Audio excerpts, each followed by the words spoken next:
Donc on va démarrer notre troisième séquence de cette journée nationale des patients et de leur entourage de l'association HPN France Aplasie Médulaire. Troisième séquence, puisqu'après ce matin, le déjeuner, l'échange pause-café, on va rentrer dans ce que vous connaissez, entre guillemets, ou ce qui vous intéresse le plus, je l'ai déjà dit ce matin, les nouveautés, les nouveaux traitements. Donc c'est le point d'actualité. Trois grands sujets et... on va attaquer tout de suite avec le docteur Sicre de Frontbrune qui va me rejoindre sur scène. J'invite également Solange, qui témoignera juste après, à venir et qui pourra s'installer à côté de moi. Toujours pareil. Oui.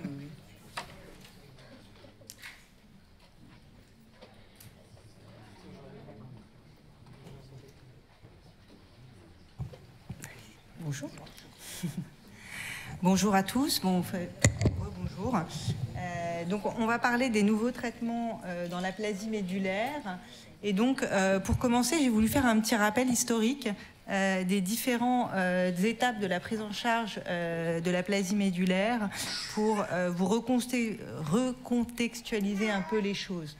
Donc, les premiers traitements réellement efficaces de l'aplasie médulaire datent finalement des années 50, avec les premières greffes de moelle qui ont été réalisées chez des patients qui avaient eu des aplasies médulaires toxiques, accidents qui ont donné lieu à ces premiers essais thérapeutiques, et dans les années 70, des premières greffes, entre guillemets, pour des aplasies tout venant.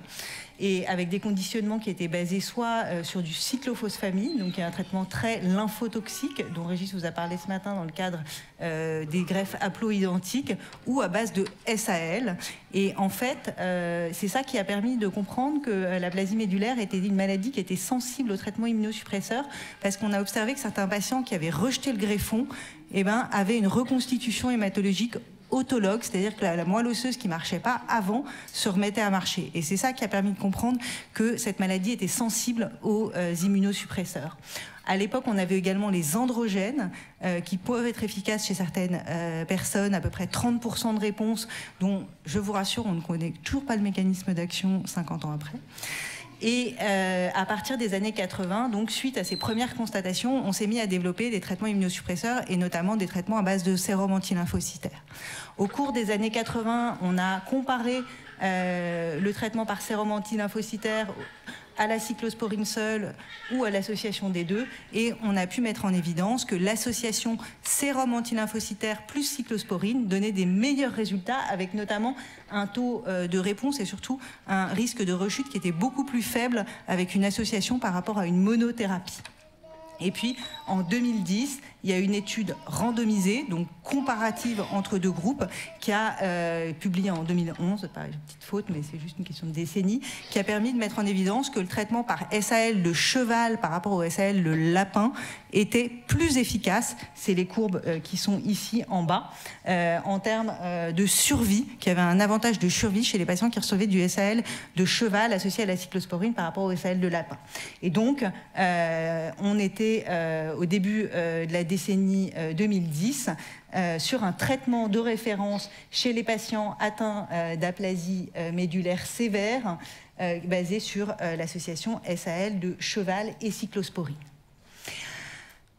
Pendant toutes ces années, on a quand même essayé de faire mieux. Alors j'ai volé cette diapo à Régis, qui résume tous les échecs de faire mieux. C'est-à-dire qu'on a essayé de combiner au sérum antilymphocytaire les androgènes, ça n'améliorait pas les choses. On a essayé d'associer des fortes doses de corticoïdes, ça n'améliorait pas la réponse et on était plus toxique en termes d'infection. On a essayé d'utiliser ce fameux cyclophosphamide, mais finalement c'était très toxique. À petite dose également, parce qu'il y avait beaucoup de complications infectieuses et toxiques du fait d'une aggravation de la neutropénie. On a essayé de rajouter différents immunosuppresseurs à cette bithérapie, le mycophénolate mofetil, qui est un autre immunosuppresseur, le sirolimus, et en fait, ça n'améliorait pas du tout les choses. On a essayé d'ajouter des facteurs de croissance, du GCSF, pour améliorer la réponse, et là encore, il n'y avait pas de bénéfice. Donc tous ces traitements, entre guillemets, plus jusqu'au début des années 2000, enfin jusqu'en 2015, n'ont pas montré de bénéfice. Et en fait, le principal progrès qui a été fait, c'est l'utilisation de ces analogues au récepteur de la thrombopétine, et en particulier l'L-thrombopag, qui est un traitement qu'on utilise depuis qu'on utilise déjà depuis un certain nombre d'années dans les thrombopénies immunologiques. Pour lequel il y avait un rationnel, malgré tout, à penser que ça pouvait être efficace en termes de stimulation des cellules souches hématopoïétiques, parce que c'est un peu comme c'est l'équivalent de l'érythropoïétine, hein, l'EPO qu'utilisent les cyclistes pour faire monter l'hémoglobine. Mais là, ça ne marche pas que sur l'hémoglobine, ça marche sur les cellules souches et sur la différenciation plaquettaire. Et en plus, on sait qu'il y a 2 maladies génétiques très rares qui donnent des aplasies médulaires, qui sont liées l'une à un déficit en thrombopoïétine et l'autre à un déficit dans un gène qu'on appelle MPL et qui est le récepteur à la thrombopoïétine. Donc on sait que cette voie est vraiment essentielle dans la production des différentes cellules du sang et c'est pour ça qu'il y a eu des essais sur le rôle potentiel dans le traitement des aplasies médulaires. En 2012, il y a les Américains du NIH qui ont publié cette étude dans laquelle ils traitaient 25 patients qui avaient des aplasies médulaires qui étaient réfractaires au traitement immunosuppresseur et chez lesquels ils ont utilisé ces analogues de la thrombopoïétine à des doses assez variables jusqu'à trouver la bonne dose. Et ce qu'ils ont pu montrer, c'est qu'il y avait 44% des patients qui amélioraient au moins une lignée, et que parmi ces répondeurs, il y en a un tiers qui améliorait les 3 lignées. Avec, vous voyez sur cette photo, une augmentation de la richesse globale de la moelle par rapport au début du traitement. Il y avait globalement peu d'effets secondaires. Il y a eu un petit doute sur le fait que ça pouvait donner des fibroses dans la moelle, mais globalement un médicament qui est très bien toléré, qui est en comprimé par voie orale et qui, chez ces patients qui étaient en échec de tous les autres traitements, donnait une réponse significative. Et c'est à partir de là qu'on s'est posé la question de savoir si ça pouvait être utile d'associer ce médicament à d'autres traitements, la cyclosporine éventuellement, ou le sérum antilymphocytaire et la cyclosporine. Et donc cette même équipe a, sur 3 cohortes un peu différentes, évalué l'association sérum antilymphocytaire de cheval, cyclosporine et L-thrombopag. Et ils ont publié en 2016 ces résultats qui, comparés à un groupe de patients, ce n'était pas une étude randomisée, mais comparé à un groupe de patients qui avaient reçu que le SAL de cheval et la cyclosporine, montraient des résultats qui étaient significativement meilleurs en termes de réponse complète, de réponse globale, et vous voyez que la vitesse de réponse était également avec une réponse qui était beaucoup plus rapide, donc des patients qui étaient plus rapidement indépendants transfusionnels, qui sortaient plus vite de l'hôpital, donc un bénéfice qui semblait très significatif. Mais comme je vous le disais, ce n'était pas une étude randomisée, donc c'est toujours difficile quand on compare des patients qui vivent à une époque différente, qui ne sont pas forcément suivis de la même façon. Et c'est pour ça qu'en Europe, on a décidé de réaliser une étude européenne qui était coordonnée par Régis et un collègue italien pour évaluer de façon randomisée, donc avec une étude vraiment propre, entre guillemets, en termes statistiques, pour comparer l'association, donc le traitement de référence, cyclosporine et SAL, à une trithérapie et vraiment évaluer si ça améliorait statistiquement et significativement la réponse. Alors c'était des patients qui devaient être tous en première ligne, donc qui n'avaient jamais été traités auparavant, qui avaient a priori une aplasie médulaire immunologique, hein, qui n'était pas génétique, qui étaient âgés de plus de 15 ans pour des raisons d'organisation, et évidemment qui n'avaient pas d'indication de greffe, parce que le but, c'était pas de faire un traitement à des gens chez qui c'était pas indiqué. Et globalement, cette étude était très positive, puisque vous voyez que le taux de réponse dans le bras trithérapie, que ce soit réponse globale ou réponse complète, à 3 mois et à 6 mois, était significativement meilleur dans le bras trithérapie, avec une vitesse de réponse qui est beaucoup plus rapide dans le bras trithérapie, et puis avec, ça c'est pour évaluer le risque d'échec ou entre guillemets de rechute, avec un bras expérimental qui était nettement meilleur que le bras contrôle. Et donc depuis cette étude, c'est devenu la référence, même si on n'a pas forcément toutes les autorisations pour des raisons un peu compliquées, mais en tout cas en pratique clinique, dans le monde entier, c'est devenu la référence de traitement pour les pays qui ont accès à L-thrombopag et au SAL. Alors, il y a un petit bémol, je vous l'ai dit, cette étude, elle n'a pas inclus de moins de 15 ans, elle a même inclus très peu de 15-18 ans. Chez l'enfant, alors qu'il y a des pays comme les États-Unis où ils ont l'autorisation d'utiliser l'L-thrombopag, y compris chez l'enfant dans l'aplasie médulaire, on n'avait pas beaucoup de données. Et donc, il y a toujours le même groupe américain qui a fait une étude comparative, donc un peu comme la première, c'est-à-dire un groupe qui avait la trithérapie par rapport à un groupe antérieurement traité, donc d'autres études, vous voyez, avec d'autres immunosuppresseurs. Et ils ont regardé chez les enfants si ça faisait mieux ou pas. Et ce qu'ils voient, c'est que vous voyez, chez l'enfant, il n'y a pas d'amélioration de la réponse quand on fait une trithérapie par rapport à une bithérapie. Donc on considère qu'il n'y a pas d'indication en première ligne chez l'enfant à faire une trithérapie. Alors il y a des situations, parce que chez les adolescents, les résultats sont un peu moins francs, et il y a certaines situations où on va choisir de faire malgré tout une trithérapie, mais de façon générale, il n'y a pas d'indication à faire une trithérapie chez tous les enfants.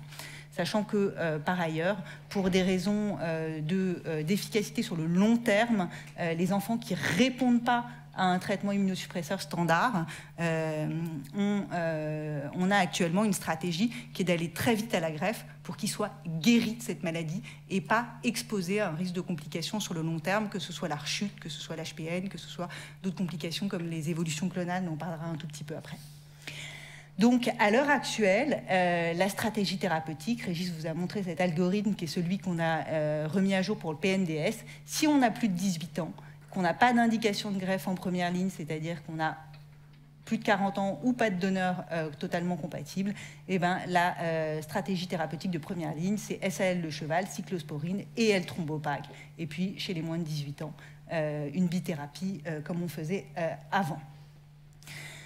C'est un médicament qui, globalement, est, je vous le disais, très bien toléré, qui a l'avantage de se prendre en une seule prise orale par jour. La petite contrainte, c'est pour qu'il soit bien absorbé, il faut le prendre à jeun et sans produits laitiers. On débute à 75 mg et quand c'est bien toléré, au bout de 10-15 jours, on augmente rapidement à 150 mg. Et chez les patients qui ne répondent pas et chez qui il n'y a pas une indication de greffe en échec, si la réponse est insuffisante, on peut même, et que c'est bien toléré, on peut même monter jusqu'à 225. À l'heure actuelle, ce n'est pas un médicament qu'on dose en routine, mais on est en train d'évaluer si ça pourrait être utile justement pour essayer de comprendre pourquoi certains patients ne répondent pas. C'est un médicament qu'on peut utiliser également, je vous disais, en bithérapie, en association à la cyclosporine. On sait que c'est plus efficace qu'en monothérapie, et c'est ce qu'on fait chez des patients qui ne sont pas éligibles, c'est-à-dire qui ont des risques de complications trop importants avec le SAL, ou on peut proposer ça aussi dans les aplasies médulaires modérées. Donc, une fois la meilleure réponse obtenue, on fait des décroissances progressives par palier de dose tous les 2 à 3 mois, parce qu'on sait qu'il y a des patients qui sont assez dépendants de L-thrombopag et qui risquent de rechuter rapidement, et que quand ça rechute et qu'on reprend, on n'a pas toujours la même réponse qu'initialement. Donc, c'est pour ça qu'on est prudent en termes de décroissance. En termes d'effets secondaires, c'est principalement des effets secondaires digestifs, douleurs abdos, nausées et hépatiques, avec des perturbations du bilan hépatique. Ça donne une petite pigmentation cutanée à forte dose qui est assez caractéristique. Et puis il y a quelques réactions allergiques, mais c'est très rare. Les risques à long terme, pour l'instant, on n'a pas encore un recul, puisque vous voyez 2016, 2012, 2016, des premières publications, on n'a pas encore un recul de dizaines d'années. Il y avait une interrogation à partir du moment où on stimule la cellule souche hématopoïétique dans une maladie dont on sait qu'elle est à risque d'évoluer vers des myélodysplasies, des leucémies, donc des maladies tumorales. Il y avait une interrogation par rapport à l'augmentation de ce risque.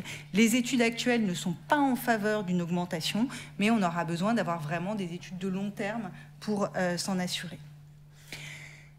Les patients qui ne sont pas éligibles à cette trithérapie, soit parce qu'ils ont une insuffisance rénale ou une hypertension artérielle sévère qui contre-indique la cyclosporine, on peut leur proposer du SAL seul ou en bithérapie. S'ils ne sont pas éligibles au SAL, je vous le disais, on peut proposer une bithérapie L-thrombopag cyclosporine qui est plus efficace qu'une monothérapie. Les associations aux androgènes ne sont pas évaluées de façon... Il n'y a pas d'études et... Il y a un petit risque, comme les toxicités sont assez proches, notamment hépatiques, il y a quand même un petit risque de cumul de toxicité en bithérapie. Pour un peu conceptualiser tout ça, le bénéfice qu'on observe en termes de vitesse de réponse, on ne sait pas encore si c'est quelque chose qui va se maintenir sur le long terme. Alors déjà, répondre plus vite, ça reste quand même quelque chose d'intéressant. Mieux répondre et répondre plus vite, ça reste quelque chose d'important parce qu'on est moins transfusé, on passe moins de temps à l'hôpital, donc c'est important. Mais est-ce que cette supériorité sera encore persistante au bout de 10 ans? À l'heure actuelle, on n'a pas cette réponse. J'espère qu'on pourra l'avoir en poursuivant les études qui ont été faites.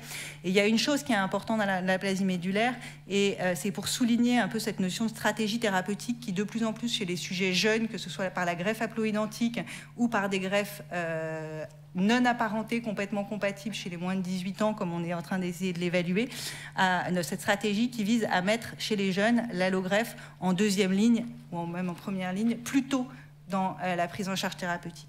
Et ça, c'est lié au fait qu'on sait que ça, c'est une étude à très long terme. Vous voyez, 15 ans de suivi, 15 ans d'évaluation avec un suivi médian de 12 ans dans cette étude qui comparait SAL, cyclosporine, avec ou sans facteur de croissance granulocytaire, vous voyez qu'à très long terme, même si les patients sont en vie, il y en a une majorité, 75%, qui ont eu besoin d'un deuxième traitement, qui ont finalement eu besoin d'une greffe, qui ont fait des complications de type HPN hémolytique nécessitant un traitement ou une évolution vers un syndrome myélodysplasique et une leucémie. Et c'est pour ça que de plus en plus, dans la stratégie globale de prise en charge de cette maladie, on va plus rapidement à la greffe si on est dans une situation d'échec, de rechute rapide, que le patient est éligible à la greffe et qu'il a un donneur. Voilà, et pour finir, donc c'était pour illustrer ça, c'est la stratégie deuxième ligne dans le PNDS, c'est chez les moins de 18 ans, s'ils ont un donneur 10-10 et qu'ils sont en échec à 3 mois, on organise une greffe pour pouvoir les greffer à 6 mois s'ils sont encore en échec à ce moment-là. Si ils n'ont pas de 10-10, on discute rapidement également une greffe alternative et notamment une greffe haploïdentique si à 6 mois ils sont toujours en échec du traitement immunosuppresseur. Chez les patients plus âgés, 18 à 30 ans, on se laisse un petit peu plus de temps pour évaluer la réponse, parce qu'on sait que plus on est jeune, moins il y a de complications. Et que, voilà. L'aile thrombopacte peut être utilisée en deuxième ligne si le patient n'en a pas reçu en première ligne, mais de plus en plus, tous les patients vont en avoir reçu en première ligne.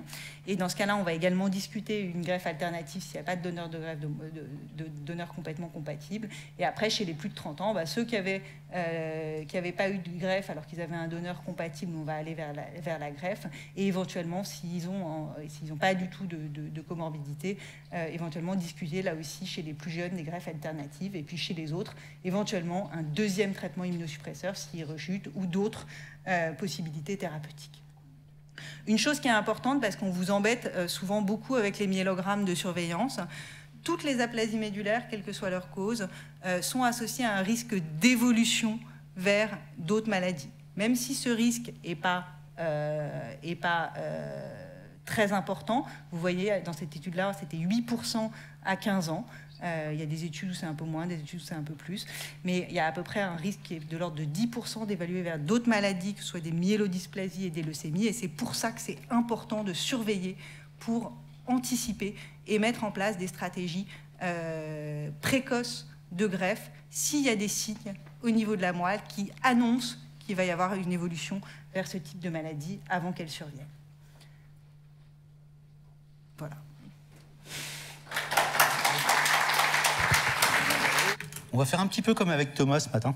On va échanger sur votre vécu. Donc Solange, tout d'abord, merci de venir avec nous sur scène pour témoigner autour de ces nouveaux traitements. On va éviter de trop citer les noms, mais tout le monde a compris duquel on parle, l'aile thrombopag. Concrètement, pour replacer le sujet, là aussi un petit peu comme ce matin, ça a commencé pour vous l'entrée dans la maladie, il y a combien de temps et ça s'est déroulé comment? Alors, ça a commencé en 2014 où j'ai fait une embolie pulmonaire. Pendant 3 mois, à l'hôpital de Pontoise, on a cherché avec... Il n'est pas allumé? Donc, pendant 6 mois, à l'hôpital de Pontoise, on a essayé de trouver les causes. Et au bout de 6 mois, je me suis retrouvée sur le trottoir devant l'hôpital avec un cardiologue, en gastro-entérologue et hématologue qui m'avait dit « Pour nous, tout va bien, c'est pas de notre sort ». Et quelques semaines après, j'ai eu un rendez-vous avec un pneumologue qui, lui, avait tout le dossier devant lui et qui a pensé au Claude HPN. On a fait le test, il était positif, et quelques jours après, j'avais rendez-vous avec le professeur Péfo de la Tour à Saint-Louis, qui m'a pris en charge. Et on a commencé les cures de Soliris à l'hôpital de Pontoise au début 2015. Et donc j'étais suivie sur Saint-Louis et sur Pontoise, Pontoise tous les 15 jours pour la cure, et Saint-Louis tous les 6 mois pour une visite, une consultation, je vais dire en gros de routine. Donc, tout commence en fait par l'HPN avant l'aplasie. Oui. Et l'aplasie arrive à quel moment dans le parcours? Alors, les taux ont commencé à diminuer progressivement, mais sûrement jusqu'en 2016, où là j'ai commencé à avoir une transfusion. Puis ça a été une deuxième transfusion, puis elles étaient de plus en plus rapprochées. Et début 2019, le diagnostic d'une aplasie modulaire modérée a été posé. Donc après, on est rentré à l'hôpital, dans le service de greffe de moelle, où j'ai eu un traitement SAL cyclo, enfin SAL, puisque la cyclo n'a pas pu se mettre en place puisque mon foie a réagi. Par contre, le traitement SAL s'est plutôt bien passé. J'ai pas eu les gros effets secondaires dont on m'avait parlé, on m'avait bien anticipé, bien prévenu. Puis on est dans un service où on est couconné, pris en charge, ils sont présents. Dès qu'il y a une baisse de morale, il y a toujours quelqu'un qui est là pour vous écouter, vous remonter le moral. Donc bon, ça s'est plutôt bien passé. Et 5 semaines après, début juillet 2019, je suis sortie sans cyclosporine, avec une surveillance hebdomadaire en hôpital de jour. Mais les taux, donc j'ai plus eu besoin de transfusion depuis. Ça, actuellement, c'est terminé. Mais les taux ne remontaient pas comme on le souhaitait. Et donc, en avril 2020, on a commencé le traitement. On a commencé l'injection de l'L-thrombopag. Voilà, en plein confinement Covid. Et on a donc fait la phase d'initialisation. Puis après, on est passé à 150 mg rapidement. Et en 6 mois, les taux ont augmenté tout de suite. En 6 mois, j'étais passé de 9,5 grammes d'hémoglobine à 11,5, et puis les plaquettes avaient été multipliées par 3. Donc là, c'est sur des signes qui, on va dire, sont factuels, mais vous le ressentiez comment? C'est quoi? C'est d'abord la fatigue qui est venue? C'est le moral qu'on a pris un énorme coup? Ça a été progressif ou... Alors, au moment des transfusions, il y avait une fatigue énorme, évidemment un moral dans les chaussettes, avec heureusement un professeur Péfo qu'on peut contacter et qui est là pour vous dire « mais vous inquiétez pas, ça va bien se passer », avec un conjoint qui est là pour dire « mais t'inquiète pas, ça va bien se passer », le professeur Péfo est là, donc tu vas t'en sortir, et... Faut remettre la cape, hein. À un moment, ça va être indispensable, hein. Et donc, bon, pour vous donner une idée, pendant les transfusions, si je veux aller à la mairie, j'habite un petit village de l'Oise, si je vais à la mairie, j'ai 700 mètres à pied en faux plat. Pendant les transfusions, je ne pouvais pas y aller à pied, c'est pas possible. Après le traitement SAL, et donc pas de cyclo, j'y allais à pied avec 1 ou 2 pauses quand même en cours de route. Et maintenant, depuis l'L-thrombopag, j'y vais sans m'arrêter. J'ai plus de difficultés. Et c'est venu tout de suite, ça, Comment? Non. Non, mais c'est le point de repère. C'est tout de suite, dès que vous êtes sous L-thrombopag, que je suis moins fatigué, ou ça va là aussi remonter Alors, ça va remonter progressivement, et la prise de conscience, elle va se faire au fil du temps. Et à un moment, je vais me rendre compte que mais ça, je le fais et je le faisais pas avant. Et ça me met combien de temps pour se dire à un moment, vraiment, je fais quelque chose que je pouvais plus faire? Ça a fait au moins entre 6 et 9 mois. Maintenant, donc on est en juin 2023. Donc le dosage 150 mg, je l'ai eu jusqu'en octobre 2019. Puis après, on a descendu à 100 mg. Puis maintenant, je suis à 50. Depuis février 2022, mais ça reste plutôt stable. Il n'y a pas trop d'augmentation. Et quand on a commencé à diminuer le traitement, j'avais quand même des inquiétudes on diminue le traitement, mais que les taux allaient eux aussi redescendre. Il s'est avéré que non. Et donc maintenant, j'ai une activité, je vais dire, quasi normale pendant 3-4 heures. Après, par contre, quand c'est fini, c'est fini. Et en 1 ou 2 heures, j'arrive à récupérer. Donc la récupération est aussi plus rapide qu'elle ne l'était avant. D'accord, ça c'est le point positif aussi, voilà. On se remet plus vite. Ouais. Le docteur Siegfried-von-Brunn nous a dit que ça devait se prendre à jeun, sans produits laitiers, c'est une prise quotidienne.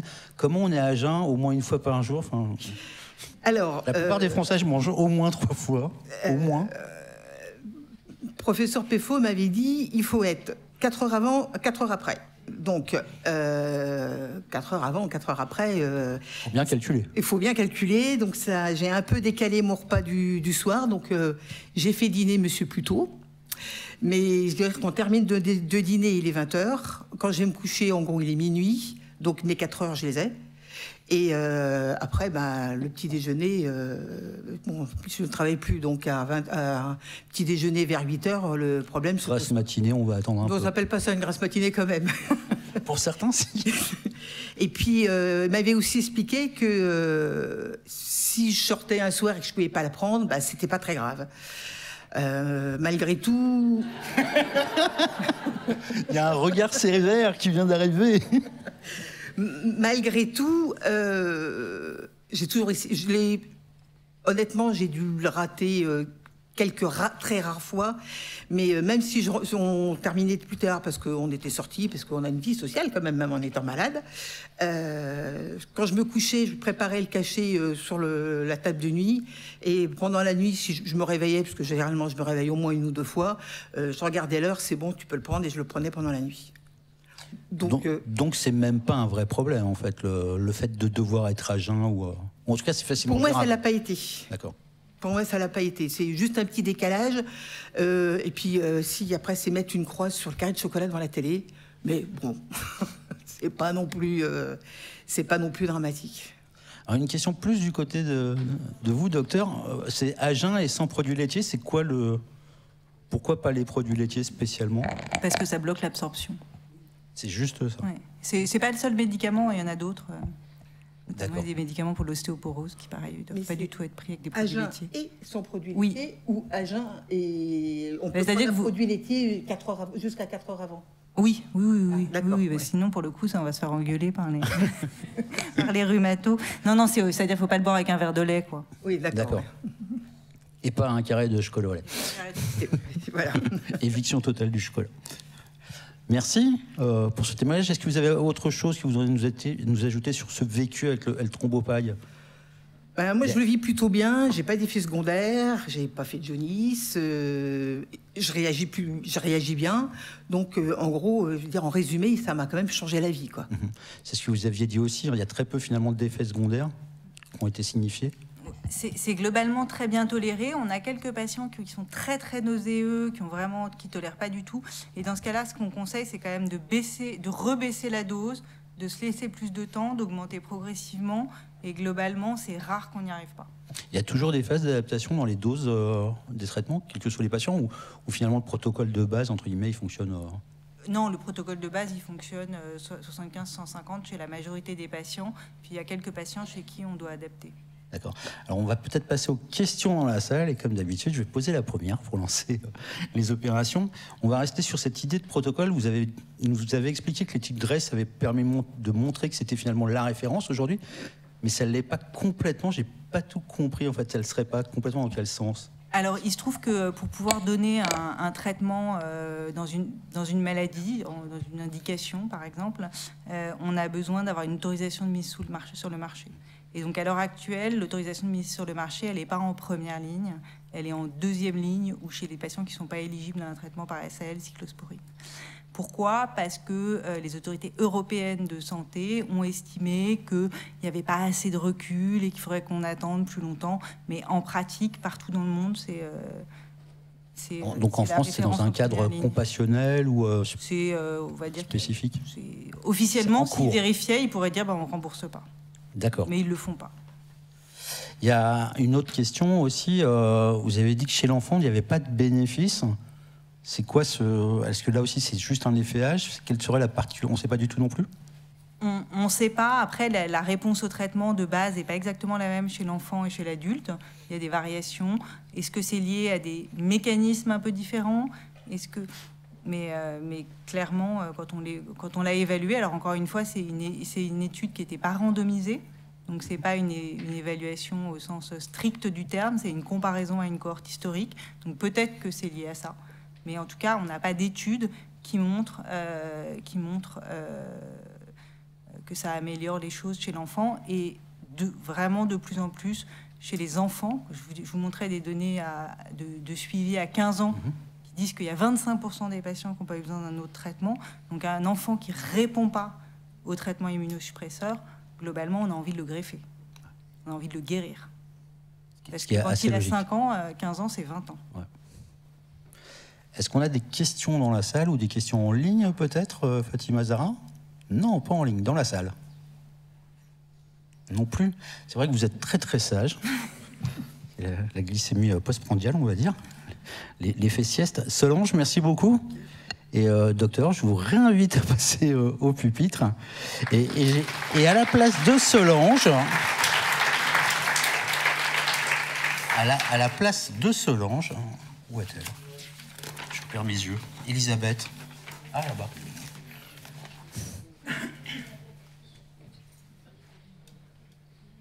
Il y a Elisabeth qui nous rejoint.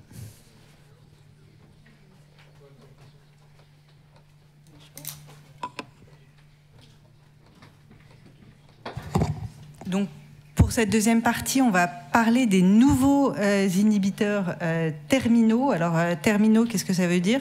C'est que, dans l'HPN, c'est que la cascade du complément est divisée biologiquement en deux parties.